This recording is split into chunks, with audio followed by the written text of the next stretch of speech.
Les souvenirs de l'enfance, si fugitifs et si précieux.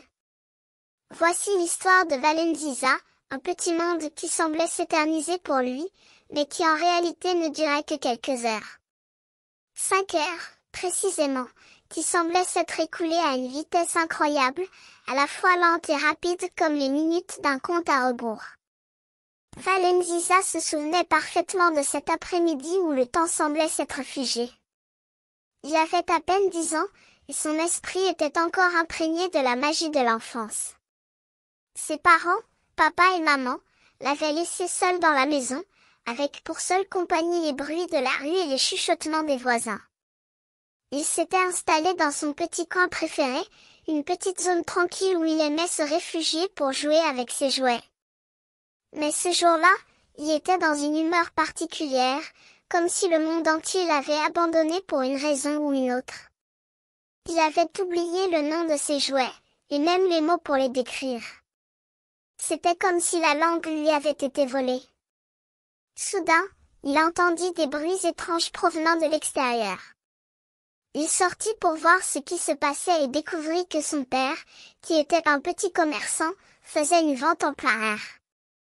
Il y avait des gens qui se pressaient autour de lui, achetant des produits de tous les genres.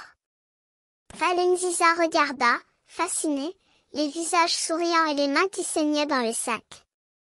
Mais son attention fut bientôt attirée par un grand incendie qui se déclenchait à quelques centaines de mètres de là. Les flammes montaient haut dans le ciel, comme si elles voulaient rejoindre les nuages. Le père de Valenziza criait quelque chose, mais il n'entendait pas. Il vit des gens qui couraient, des pompiers qui s'approchaient avec leurs camions, et il se sentit perdu. Il se rappelait les mots de son père, « Si tu as peur, couche-toi et attends que le feu passe. » Mais il était trop tard. Les flammes étaient trop hautes, trop féroces. Il sentit la chaleur sur sa peau, comme si les flammes voulaient l'atteindre. Soudain, il entendit une voix lointaine, qui semblait appeler à l'aide.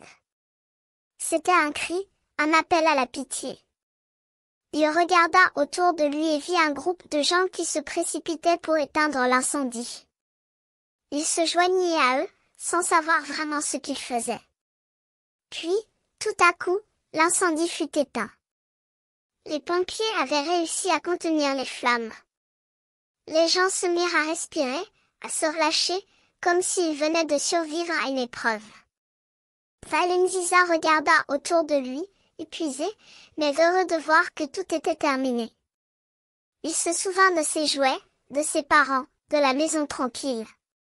Il se souvint de la magie de l'enfance, de la façon dont les choses semblaient s'éterniser. Il se souvint de l'incendie, de la peur, de l'aide. Et il se souvint de la voix qui l'avait aidé à trouver son chemin. Il retourna à la maison, avec un petit cadeau pour ses parents, un petit souvenir de l'incendie. Ils le regardèrent avec des yeux pleins de gratitude, comme si Valenziza leur avait apporté un miracle. Puis Valenziza comprit que l'enfance était un chemin qui s'écoulait à travers les souvenirs, les émotions et les expériences.